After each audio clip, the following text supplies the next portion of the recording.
1년 사시의 절서는 늘 그렇게 변화하고 있음에도 불구하고 요즘은 오지의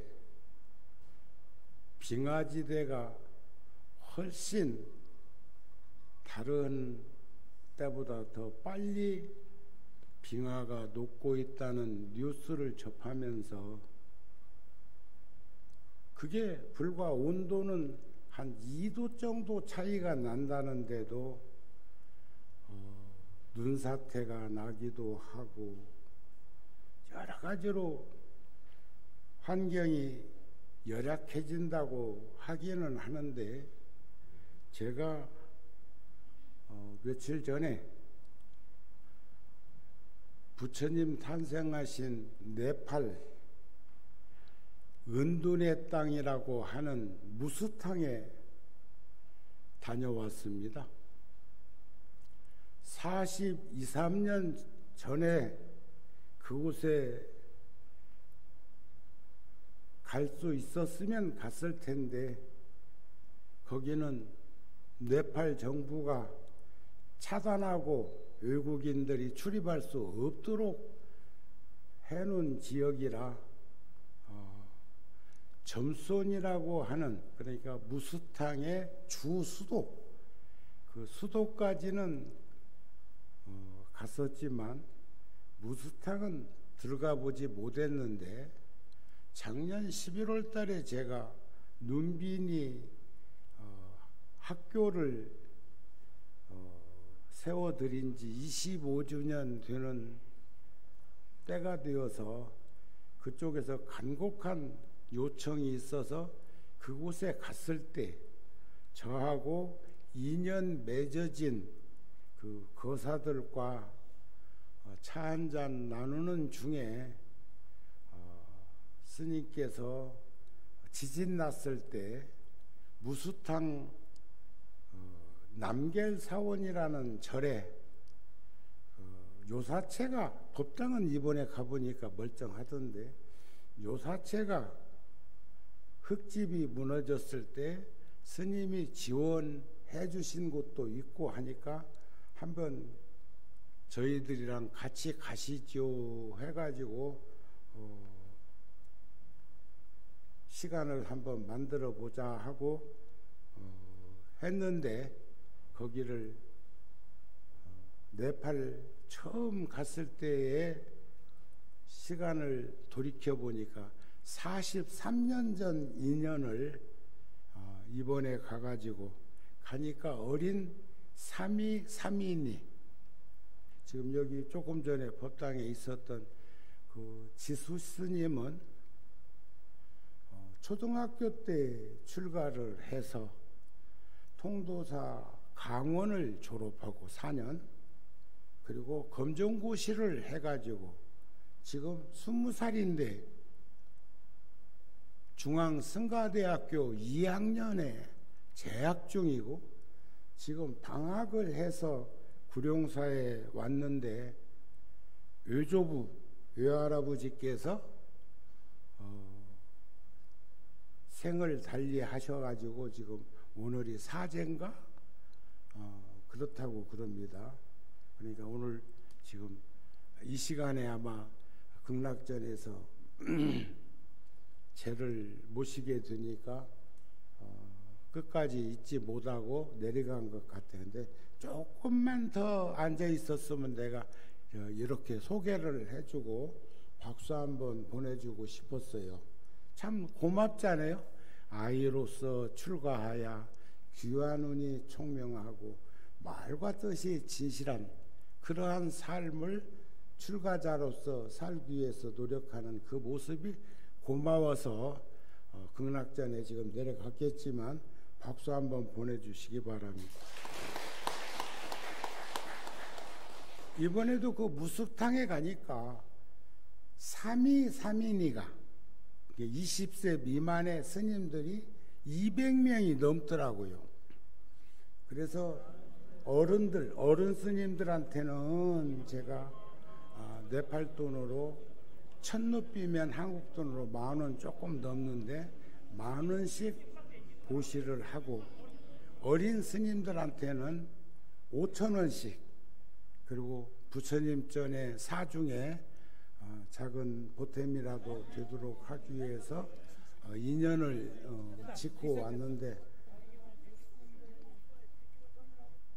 지대가 4,000m, 5,000m에 있는 곳에서 살고 있는 그 스님들의 견주어 봐서는 저는 이번에 참 꽤 힘든 여정이었다는 생각이 들어도, 그래도 고향 같은 곳이라 잘 다녀왔고, 그리고 이제 그 스님들이 좀 더 공부를 하게 되면 남인도에 가면 닉림포체 살고 있는 곳에는 스님들이 10,000명 이상 살고 있어요.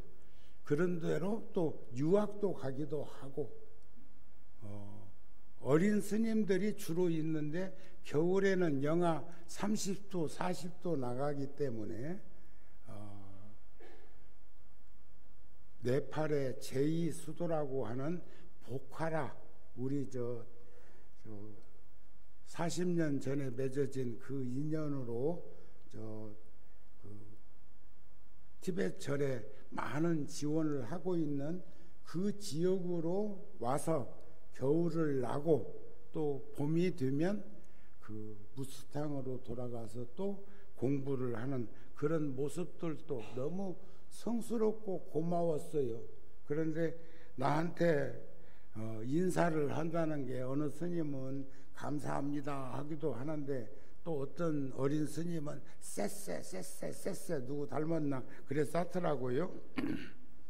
그러나 여하튼 간에 그 마음이 따뜻하고 넉넉한 마음에서 우러나오는 그런 모습이어서 너무 고맙고 기쁘고 자랑스럽고, 꼭 고향에서 내 어릴 때 성장하던 모습처럼 느껴져서 좋았는데, 그 중에는 또 더러는 한국어를 독학으로 배워가지고 상당한 수준으로 저한테 말을 걸고 대답을 하는 그런 스님들도 보게 되었습니다.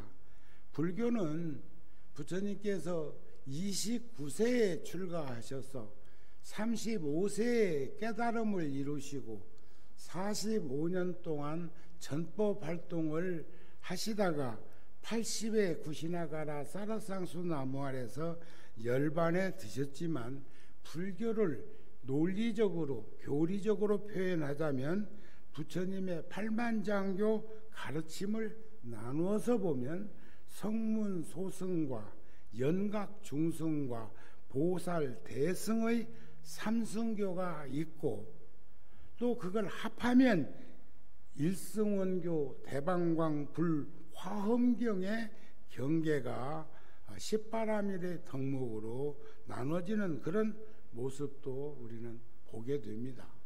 불교 공부를 해보면 성문소승이란 사제팔정도, 고진멸도, 그 다음에 정견, 정사유, 정어, 정업, 정명, 정정진, 정념, 정정, 이 팔정도 수행법을 하는데 고 아닌 게 없어. 그러니까 여기서 고라고 하는 것은 고통과 괴로움을 수반하는 것을 의미하는데, 사제 팔정도의 길을 닦는다는 것이 얼마나 세속적으로는 힘들고 어려운 일인가를 상징적으로 표상적으로 드러내 보여서 고진멸도가 고 아닌 게 없고 팔정도가 고 아닌 게 없는데, 일승원교 대방광 불 화엄경 세계에 가면 도 아닌 게 없어. 고진멸도가 도요, 정견에서부터 정정까지 팔정도가 다 도다. 가야 할 그 길을 가는 것을 의미하기도 하고, 연각중승은 12연기법을 말하죠. 이것이 있으므로 저것이 있고 저것이 멸함으로 이것이 멸해지는 연기법칙, 무명이라고 하는 그 어둠 때문에 결국 우리는 태어나서 늙고 병들고 죽을 수밖에 없는, 그것을 부처님께서는 부모에게서 받은 이 몸은 늙고 병들고 죽는 것은 어쩔 수 없는 일이지만 내가 떠나는 것을 보고 그것을 죽음으로 알지 말라. 열반은 죽음이 아니니라. 열반은 번뇌가 일어나지 않는 자리를 열반이라고 하죠. 해탈은 번뇌를 끄는 상태. 번뇌가 뭔데? 탐욕과 썩냄과 어리석음을 수반한 것을 우리는 번뇌라고 합니다. 그 다음에 보살 대승은 육바라밀법이에요. 보시, 지계, 인요, 정진, 선정, 반야. 원효 스님은 금강 반야는 지혜요, 금강 삼매는 선정이다. 선정과 삼매를 다르지 않게 말했고 반야와 지혜가 다르지 아니함을 금강 삼매론에서 말씀을 하셨는데, 여기서 우리는 눈여겨봐야 할 것은 보시, 지계, 인요, 정진, 선정, 반야라는 육바라밀 수행법은 첫 번째, 지혜가 없으면 절대로 나눔, 보시를 할 수가 없습니다. 규범 속에 살 수가 없습니다. 인욕할 수 없습니다. 정진할 수 없습니다. 선정에 들 수가 없어. 그러니까 결국은 보시, 지계, 인욕, 정진, 선정이라는 것도 결국은 전부 다 맞물려 있다, 그런 말이에요. 맞물려 있어. 어리석은 자는 절대로 소유욕에 사로잡혀 가지고 성취할 수가 없어. 성취할 수 없다는 얘기는 되돌려 줄 수가 없다, 나누어 줄 수가 없다는 그런 말씀을 우리는 눈여겨서 봐야 할 필요성이 있다, 그런 말씀이야. 그래서 우리는 지혜 방편 선근, 선근이 있는 이들이 지혜스럽게 산다는 것은 방편을 잘 들이우는 사람이에요. 방편. 자, 보세요. 우리가 예수제 때 살아있는 사람이 미리 닦는 것을 예수제라고 그러는데, 사실은 예수제 안 지내도 우리는 끊임없이 지금 닦고 있잖아요. 사제 팔정도, 12연기, 육바라밀법에 근거해가지고 우리는 수행정진을 하고 있어야 되는 것이다, 그런 말이에요. 그런데 윤달에 이런 방편을 들이오는 것은, 윤달은 공달이라며요. 손이 없는 달이래요. 손이라고 하는 것은 뭔가 걸릴 것이 있는 달을 우리는 360일 얘기를 하는데, 그 중에서도 윤달은 꽁달이라. 여기서 공짜딸이 아니라 그렇게 구성되어 있는 자전 공전의 법칙에 의해서 이루어져 있는 동양식 숫자 계산법이죠. 그래서 어떤 이는 윤달에 태어났다고 그래가지고 공달에 태어났다고 해서 공숙이, 공순이라는 이름을, 저 어렸을 적에 이웃집에 그 처자가 이름이 공순이고 공돌이고 공숙인데, 그게 아명에서 호적에는 그렇게 안 올라가 있겠지. 공달에 태어났다고. 그래서 제가 태어난 해에도 1952년도 그 해에도 5월달에 이번은 윤달이 6월달에 들어있는데, 74년 전에는 그때는 5월달에 윤달이 들어있던 것 같아요. 그러니까 저보다 며칠 먼저 태어난 사람이기도 한데 어렸을 때 그렇게 부르는 것을 보았어. 호적에는 그렇게 안 되어 있었겠지요. 그런데 불교에서도 방편을 들어서 예수제는 자신이 지은 업을 살아생전에 미리 닦는 제의식이다, 이렇게 표기를 해서 생전 예수제는 극락세계에 가기 위해 살아생전에 미리 제를 올리는 의식이다. 공덕을 쌓는 불교의 전통의식으로 이 윤달에 올리는 대표적인 의례로 영산제, 수륙제와 함께 불교의 3대 의식이 생전예수제다. 그래서 잘못하면 저 앞집에서 예수님한테 제 지낸다고 할까 봐서 예금할 때 예자, 닦을 숫자, 그래서 예수제라고 하는 것을 한문으로도 같이 표기한 것을 잘 볼 수 있었으면 좋겠습니다. 결국 이것은 탐짐치 삼독심과 재색식명수 오용락의 번뇌망상을, 이 번뇌망상이라는 것도 스스로 만들어낸 거예요. 스스로. 어제 아래 BTN 불교 텔레비전에서 새벽에 종범 스님이 법문을 하시던데, 불교 방송에서 법문하시는 것이 방송되던데, 참 종범 스님이 재미있는 표현을 하시더라고요.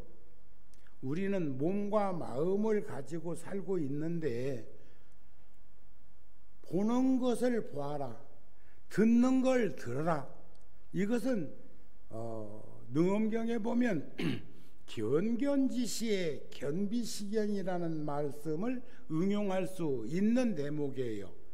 견견지시, 볼견자, 볼 것을 보는 것은 보는 것이 아니다, 당연한 것이다는 얘기도 되겠지요. 그러니까 볼 것을 제대로 보고 들을 걸 제대로 들으면 절대로 마음에서 작용하는 것들이 잘못되지 않을 거라는 것을 여러 차례 강조하는 법문을 하면서 제가 바로 060에 800에 7000번 전화 5,000원짜리 하나 돌렸어요. 그 한 말씀만 새겨 들어도 5,000원 가치가 있을 거 아니야? 그러니까 그런 방송 보시다가 공감되고 이해되고 납득되고 부처님 제자가 된 것이 참으로 다행이라는 생각이 들 때는, 그럴 때는 또 BBS는 060에 800에 8,000번이요. 7,000번, 8,000번 차이가 하나 있기는 있는데 그런 것도 해서 그게 작은 돈 아닙니다. 작은 돈 아니에요. 내가 초하룻날 열애사 가서 법문하면서 이번에 제가 무스탕에 가가지고 이렇게 어린 스님들한테는 5,000원씩 500루피짜리를 손에다 하나씩 드리고 공부하는 데 쓰라고, 또 어른 스님들한테는 1,000루피, 한국 돈으로 10,000원짜리예요. 그런데 그것도 200명, 300명 그렇게 되는 분들한테 주는 것을 계산해 보거나, 또 여러분들은 꼭 내가 표현하긴 그렇습니다만 불전함에다가 명절이나 특별한 때 아니고 불전함에다 솔직히 넣는 거 잘 안 넣죠. 꼭 넣어야 됩니다. 그게 무주상 보시 아니야? 응무소주 이생기심, 뭣도 거기에 결속하지 않거나 거기에 곁들이지 않고 할 수 있는 것. 우리가 절에서 눈여겨보면 짜박짜박 걷는 어린 애기도 할아버지나 할머니, 또 젊은 세댁이나 아버지 따라서 왔을 적에 손에다가 1,000원짜리라도 하나 손에 쥐어주고 불전함 가까이에 와가지고 거기다가 1번, 2번, 3번 이렇게 넣기 시작하면 그 아이들은 의뢰의 법당에 오면 손 벌립니다. 달라고. 그리고 같이 갈 것도 없이 쥐어주면 손살같이 불전함에 가가지고 보시금을 넣는데, 제가 천막법당일 때부터 어린이법회, 중고등학교 법회, 청년법회 해가지고 이 세 팀한테 그때 형편이 어려울 때니까 각각 5만 원씩 넣어가지고 통장을 만들어 주었는데 몇 차례 검색해 보니까 점검해 보니까 청년들은 그 통장에 높낮이가 거의 없어. 커피는 3,000원짜리 5,000원짜리 먹으면서 그런 게 잘 안 모여지는 것 같고, 중고등학교는 조금 나았고 어린이 법회는 훨씬 나아. 어느 때 보면 200만 원 300만 원 그 통장에 모여가지고 그 돈을 꺼내서 그 어린이 법회에 나오는 학생들에게 불교 성전 한 권씩이라도 구해서 나눠줄 수 있는 환경이 되는 걸 보면서 어째서 성장할수록 그런 일에 더 적극적이어야 되는데 이렇게 변형되는가 하는 생각도 안 해봤겠습니까? 그래서 저는 절대로 그쪽의 지역에서 결코 큰 돈은 아니지만 5,000원이나 10,000원도 제가 가지고 간 사정에 의하면 적은 돈은 아니었다. 그런데 작년 11월 달도 그랬었는데 이번에는 딴 사람이 네팔에 있는 솔찬 준이라고 하는 나오고 43년 전에 맺은 인연을 가지고 있는 이가 어머니하고 함께 제가 체제하는 체제비를 그분들이 싹 감당해 가지고 나는 받을 만한 그러한 복이 있다고 얘기를 하고, 또 그런가 하면 90이 다 된 노인이 제가 봉투를 하나 드리니까는 절대 받지 않아. 연유는 80 넘으면 받아서는 안 되고 주는 일에 노력을 해야 하는 나이가 되었다 그래. 그런데 또 101살 된 정우 스님 어머니에게는 그 산에서 캔 석청이 아닌 그냥 일반적인 히말라야에서 채취한 꿀을, 이건 석청 아니라고 얘기를 하더라고요.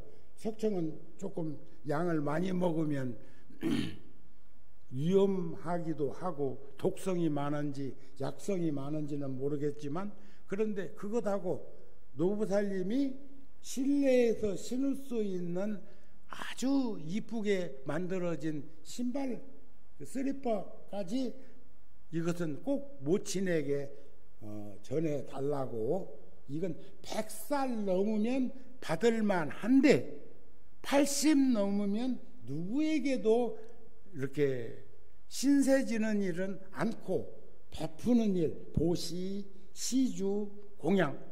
여기 근무하던 그 민우라고 하는 그 청년의 모친도 구룡사에 와서 손자 손녀 데리고 저 아버지 찾아서 와서 한 달 정도 있다가 간 적이 있었는데, 그 노부살님한테도 제가 90 노인한테 가가지고 봉투를 드렸어.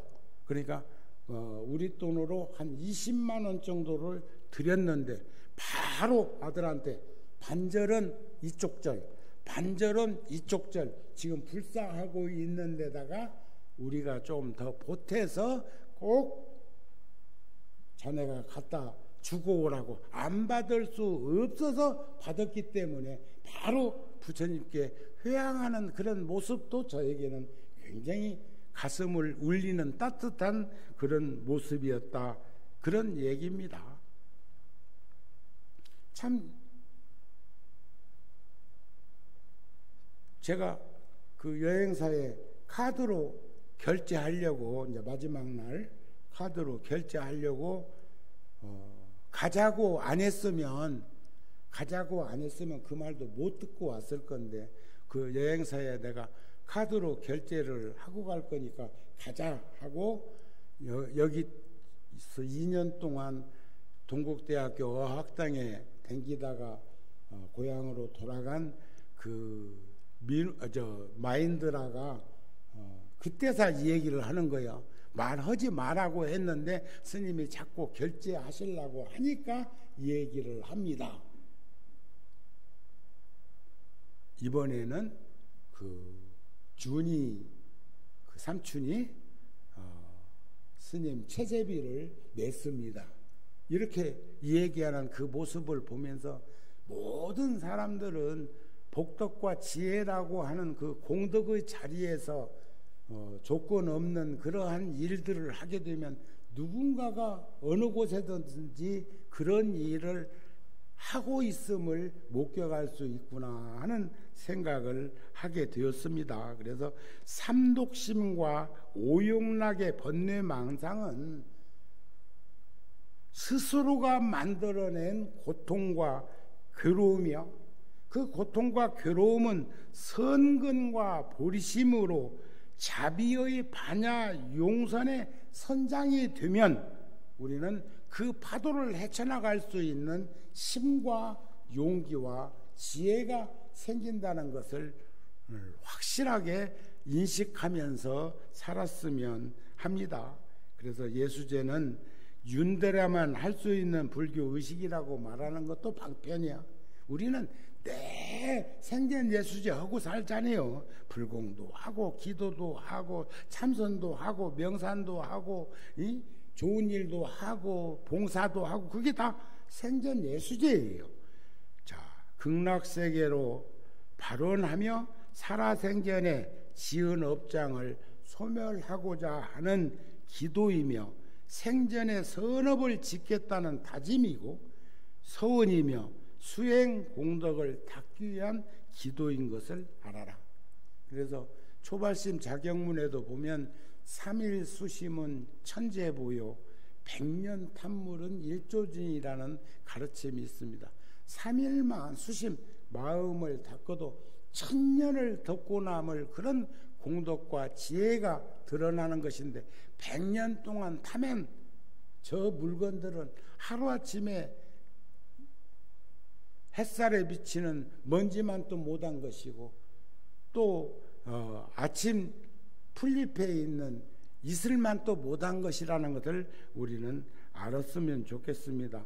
과거, 현재, 미래를 위한 선근과 지혜의 발현으로 보살행을 실천하고자 하는 우리의 삶, 우리의 인생, 우리의 생활이 되었으면 한다는 말씀입니다. 나는 누구인가? 난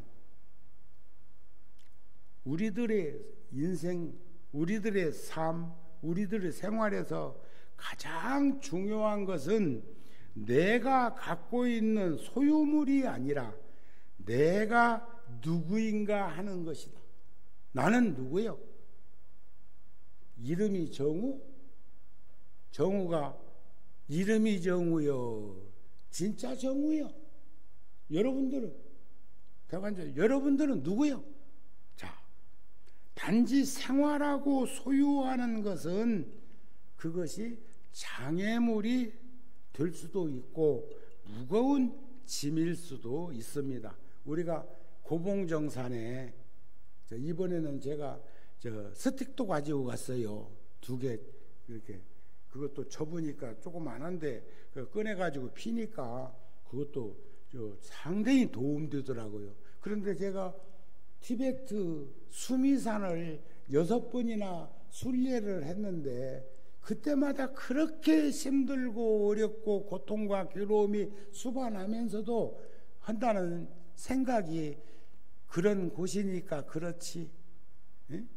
거기는 5,700m까지 넘어야 되거든요. 수미산은. 그리고 53km를 3일 동안 걸어가지고 그 산행을 하는 것을 부처님 당시에도 제자들이 거기 다녀오겠습니다 하니까 왜 가냐고 물어. 그러니까 거기 가서 산행을 하면 업장이 높고 거기에 있는 물이라는 게 큰 호수입니다. 그 호수에 몸을 씻으면 간치성항에서 몸 씻으면 업장이 녹는 것처럼 거기서도 녹을 거라고 그러니까 부처님이 하시는 말씀이 그렇지 아니하니라. 불보살을 가까이 해야 업장이 녹지 그 물에 목욕하거나 그 산을 순행했다고 해서 업장에 녹는다면 거기 사는 물고기는 무엇이 되었을 것이며, 그 산에 살고 있는 들짐승, 날짐승은 무엇이 되었겠냐 이게요. 한 바퀴 돌아가지고 업이 녹는다면 거기에 평생 살고 있는 그 녀석들은 무엇이 되었겠느냐. 불보살을 가까이 해야 업이 녹는다 그래. 이해가 되시죠? 그 호수가 안욕지라는 호수인데 그 호수에서 가장 큰 강을 이루고 있는 인더스강, 간지스강, 또 중국의 항하강, 그 다음에 캄보디아, 라오스, 태국 쪽으로, 베트남 쪽으로 흐르는 메콩강, 이 강의 원류가 우리나라에서 낙동강의 원류는 저 철암도계에 있는 그 청원사라는 절 마당에서 물이 솟구치고 있는데, 저도 70년대 그 절에 가서 한 일주일간 있으면서 은사 스님 건강이 안 좋았을 때 스님하고 이런 얘기 도란도란 저런 얘기하고, 낮에는 막 태백산으로 막 이런 산을 헤매면서 댕기고, 또 산에 가서 나무 해가지고 군불도 떼고 그렇게 했던 절이 조그마한 청원사라는 절인데, 그 절은 그렇다는 거예요.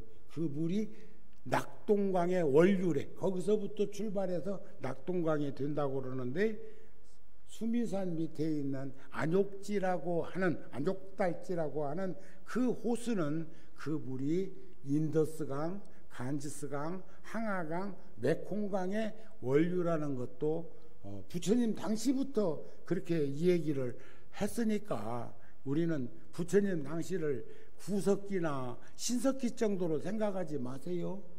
2500년 전이라고 하는 시간은 결코 짧은 시간은 아니지만 결코 오래된 시간이 아니라는 거, 우리 인생을 살아온 것을 곁들여서 보면 스님이 엊그저께 10대 소년이었어요. 10대 소년. 엊그저께 여기 아까 왔던 지수 스님만은 나이도 있었다고요. 나만 있은 게 아니고 여러분들도 그 나이가 있었다고요. 그런데 우리 지금 이 나이가 됐자니 얼마나 그 시간이 그렇게 쉽게 가고 있는가 하는 것은 우리가 미리 속히 유수 같은 인생 풍상세월에서 우리는 잘 가름하면서 살으면 좋겠다. 우리가 가지고 있는 그 무엇이 아니라 그것으로 우리가 어떤 일을 하느냐가 우리 인생의 진정한 가치를 결정짓는 것. 자작자수요, 자업자득이요, 자성자방한 그 이치를 서양의 시인이자 철학자가 아름다운 삶, 사랑, 그리고 마무리라는 글에 그런 글을 써놓은 것도 있더라. 그런 말이에요. 자, 그러면 우리는 어떻게 해야 개정의 사막을, 어떻게 해야 신구의 삼업을, 어떻게 해야 탐욕과 썩냄과 어리석음을 제어하며 살 수 있을까? 우리는 규범을 닦는 것은 법대로 살게 되면, 법대로 살게 되면 몸이 대단히 고요해진다는, 몸이 편안해진다는 거예요. 사람들은 아무리 부귀영화를 누려도 법대로 안 살면 얼마나 불안하겠어요. 선정삼매를 닦는 것은 마음을 고요하게 하기 위하며, 지혜를 닦는 것은 의심을 깨트리기 위하며, 의심. 우리 살면서 그놈의 의심병 때문에 얼마나 힘들고 어려운 일을 많이 겪습니까? 그 의심을 깨트리는 것은 가야 할 그 길을 닦는 일밖에 없어요. 아까 고진멸도 처음에는 다 고통과 괴로움을 수반했는데 그게 나중에 보니까 다 도예요.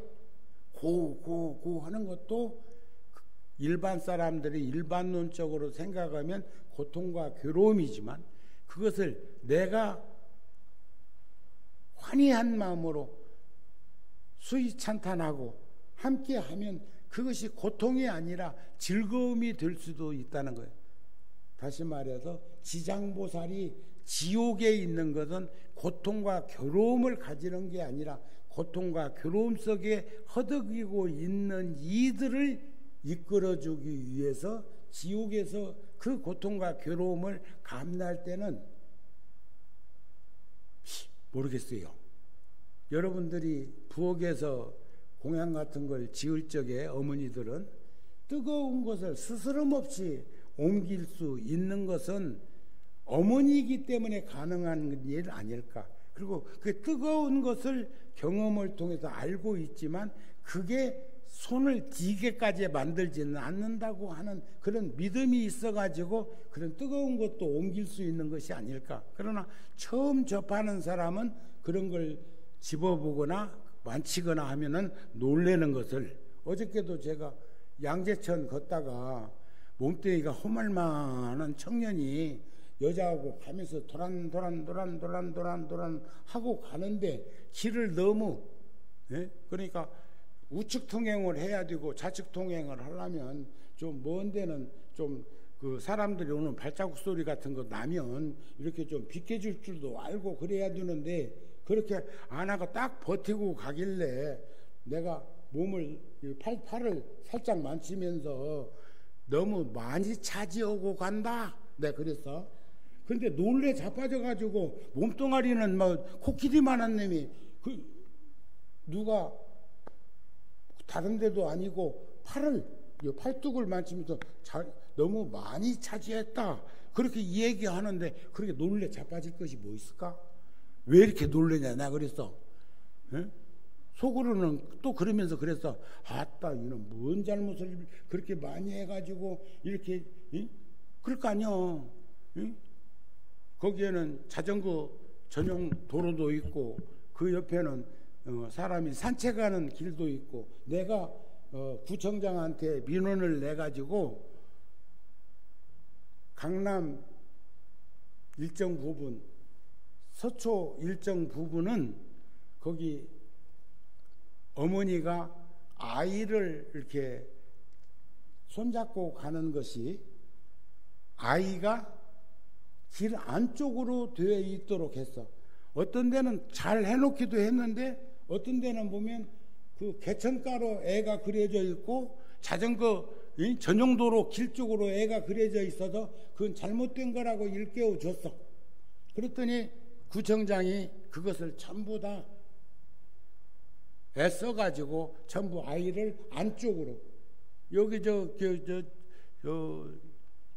인도를 갈 적에도 마찬가지예요. 처사들이 어느 때 보면은 보살을 차도 쪽으로 내놓고 지가 안쪽에 가던데 그건 잘못된 거예요. 반드시 약자를 차도에서 보호해주는 형국. 그렇다고 해서 먼 일 나면 보호도 안 되지만은 그나마 그래도 사람들이 안정감을 가질 수 있는 그것도 배려요. 그거 아나 몰라. 사람들이 잘 모르는 것 같더라고. 그래서 서초구청의 구청장에게 이 얘기하고 강남구청장한테 이 얘기하고 딴 길까지 전부 그렇게 산책길에 사람 그려놓은 건 아니야. 가장 여기 양재동 요 공간이 애들을 데리고 많이 오기 때문에 그렇게 내가 하면 좋겠다고 했더니 싹 다 고쳐놨더라고. 한 달 전에. 이제 그 길 가면서 관심 있게 한번 보세요. 그러면 애기가 다 안쪽으로 그려져 있는 것을 보게 된다. 그런 말이야. 그래서 우리는 도를 닦는 것은 가야 할 길을 가는 거예요. 차가 다니는 건 차도요. 사람이 다니는 건 인도예요. 그러면 도를 닦기 위해서는 불성을 보기 위하며 자기 성품 불성을 보는 것은 안욕따라 삼약 삼불이 깨달음을 얻기 위하며 안욕따라 삼약 삼불이 얻으면 위없는 대열반 번뇌가 일어나지 않는 세계에 들기 위함이다. 대열반을 얻으면 중생들의 모든 나고 죽는 온갖 번뇌의 속박으로부터, 모든 번뇌로들로부터 그 경계, 그 진리를 여의게 해주기 위함이다. 생사를 끊고 모든 진리를 끊는 것은 결국은 상나가정, 항상 된 나, 즐거운 나, 참나, 깨끗한 나를 본성이니까 가지고 있는 거니까 그런 것들을 우리가 잘 가름하면서 살 수 있었으면 좋겠다, 그런 말씀입니다. 그래서 끝으로 우리는 열반을 얻기 위해서는 10가지를 눈여겨봐야 될 것이 있습니다. 번뇌가 일어나지 않고 생기지 않는 그런 삶을 살기 위해서는 첫째는 세상이 무상하다는 거예요. 세상에 변하지 않는 것은 없다는 거예요. 두 번째는 괴롭다는 생각이요. 우리가 살고 있는 이 삶은 괴로워, 일체계고요. 셋은 내가 없다는 생각이요. 지금 내 스스로 아트만 잘하고 하는 건 내가 아니요. 내 본성은 항상 뛴 난데. 네 번째는 식도락가가 되어서는 안 된다는 거예요. 식도락가. 다섯은 모든 세간이 즐거울 것이 없다는 거예요. 쾌락에 빠지지 않는다는 거예요. 또 여섯 번째는 죽는다는 생각이요. 아까 말씀드렸죠. 부모에게서 받은 이 몸은 늙고 병들고 죽는 것은 어쩔 수 없는 일이다. 그러나 열반이 죽음이라고 생각하면 안 된다. 또 우리는 과거생으로부터 죄업이 많다는 생각이요. 업을 얼마나 무겁게 지었는가. 여덟 번째는 그런 생각들을 여의려고 하는 생각이에요. 여의려는 생각. 아홉 번째는 그것을 멸해야 한다는 생각이에요. 소멸시켜야 된다는 생각. 열 번째는 사랑할 것도 없다는 거예요. 사랑할 것도. 사실은 상락아정의 그 자리는 사랑이니 미움이니 원망이니 증오니 이런 것들이 다 여인 자리라는 생각을 가지면서 좀 더 잘 살 수 있기를 바라는 마음입니다. 오늘 법문 마칩니다. 성불하세요.